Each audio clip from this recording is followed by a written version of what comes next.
Pa,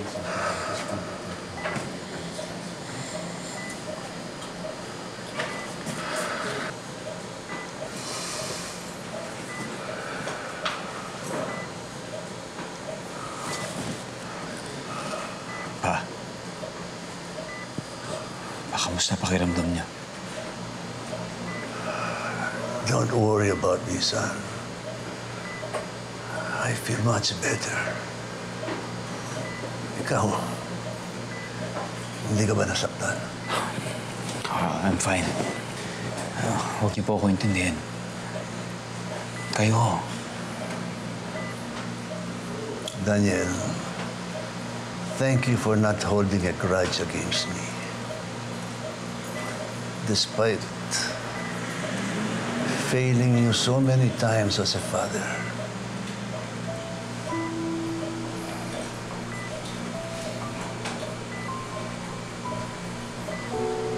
Pa,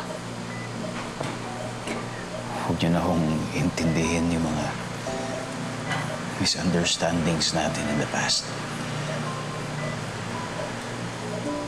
Dahil napatawad ko na kayo. I know. That's why I respect you, son. The weak will never change. Marami na akong nakitang mga remarkable men and women.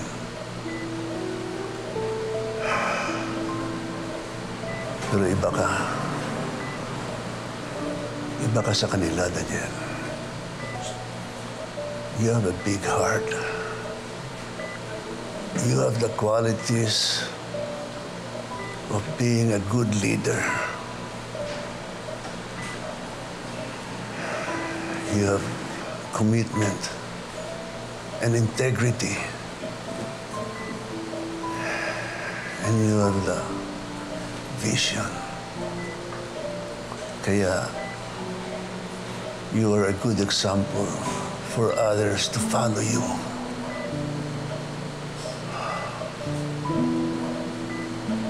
Anak, alam kong wala kang boses dito sa kumpanya. Pero noong paman, may tiwala na ako sa'yo. Dapat ginawa ko na ito noon. Pero I was just waiting for the right time. Pa, anong ibig niyo sabihin? I want to give you something na alam kong gustong-gusto mo. Daniel, I'm giving you all the shares of my company.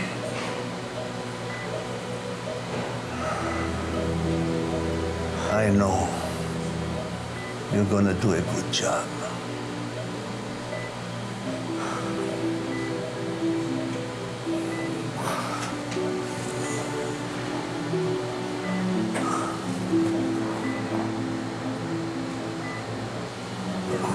Pa, seryoso ba kayo?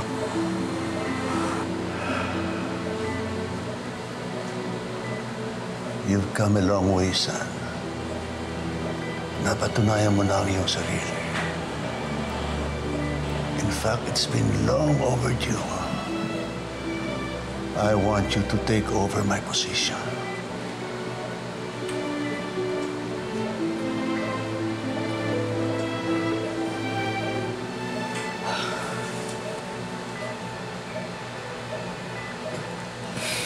Thank you, Pa. Thank you.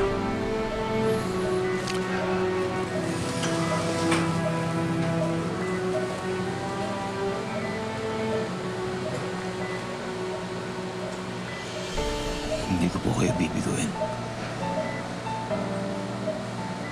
I promise you that.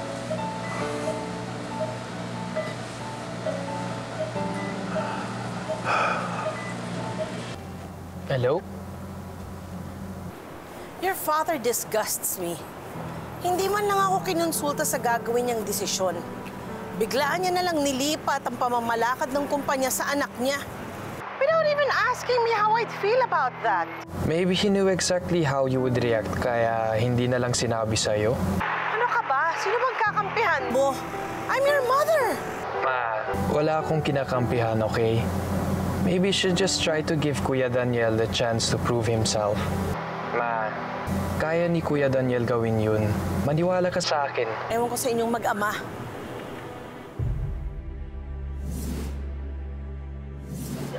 Margaret?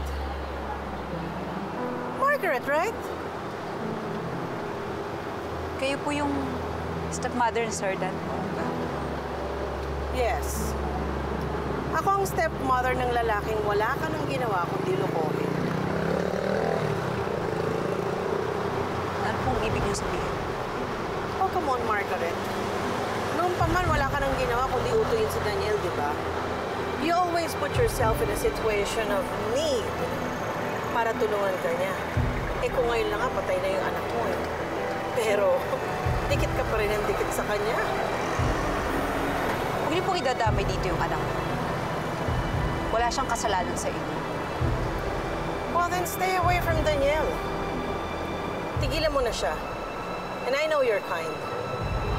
Alam ko naman that you're just after our money.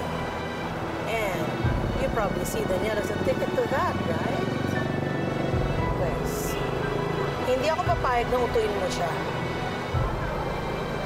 And you'll never, ever be a part of my family.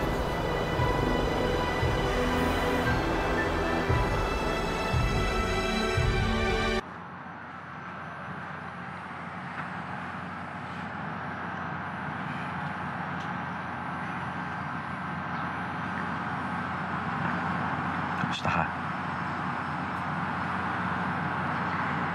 Kakagaling ko lang kay Doc William.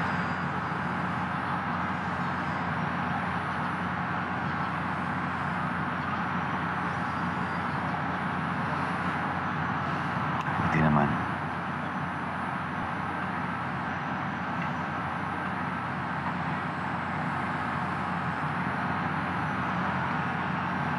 At least masaya ako na nakakaya mo na.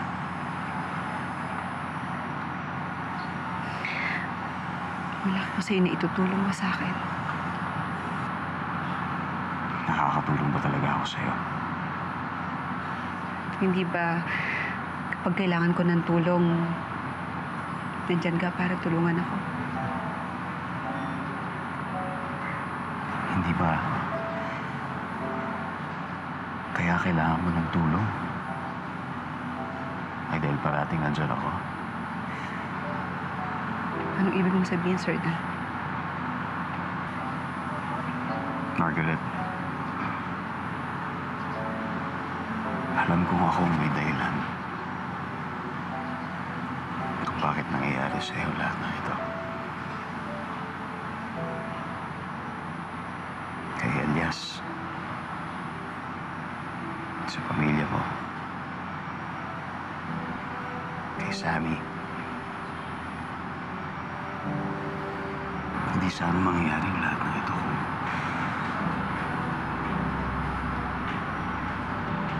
kung di sana. Sana ano? Sana naging tayo na lang, no?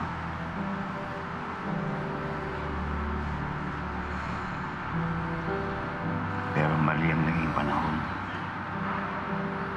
Pagkakataon.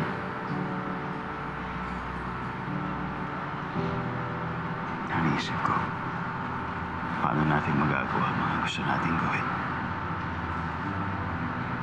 Kung tayo mismo hindi tayo buo. Kaya, gusto ko magpaalam sa'yo. Punta na ako ng Amerika. Nag-aaral ako doon. Binigyan ako ng bagong responsibilidad sa kumpanya. Kailangan ko lang kasing gawin ito para sa... Sir Dan,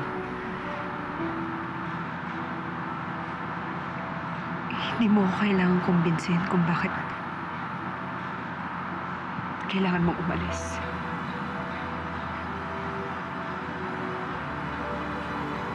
Kumbinsido ka ba? Gusto ko malaman mo na masaya ako nakilala kita.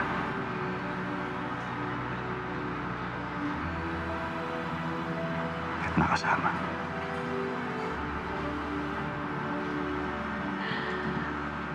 Mas magiging masaya ako. Kung magiging masaya ka.